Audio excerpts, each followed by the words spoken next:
One of the most distant supermassive black holes ever seen has been discovered using a combination of NASA space telescopes, the Chandra X-ray Observatory and the James Webb Space Telescope. It lies at the heart of a galaxy called UHZ1, 13.2 billion light-years from Earth, which was seeing as it was just 470 million years after the Big Bang. In other words, when the universe was only 3% of its present age. The black hole has a mass of between 10% and 100% of the combined mass of all the stars in the galaxy around it. That's an enormous fraction compared with supermassive black holes in the present-day universe. For instance, the black hole at the center of the Milky Way has only about 0.1% or a thousandth of the mass of our galaxy's stars. UHZ1 was spotted by the Webb Space Telescope in the same direction as a galaxy cluster known as Abell 2744.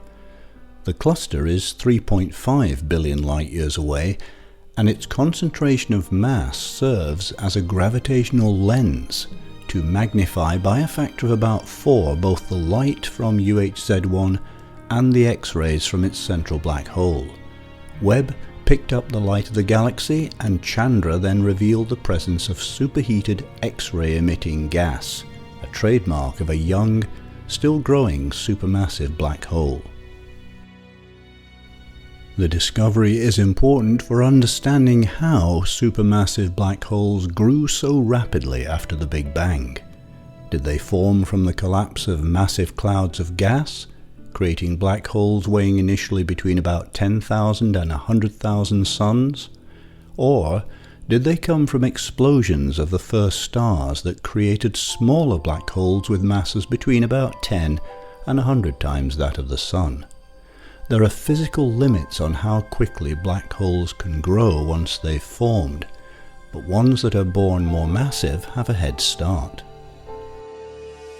This latest discovery argues against the idea that early supermassive black holes grew from relatively low-mass seeds produced when the universe's first stars exploded.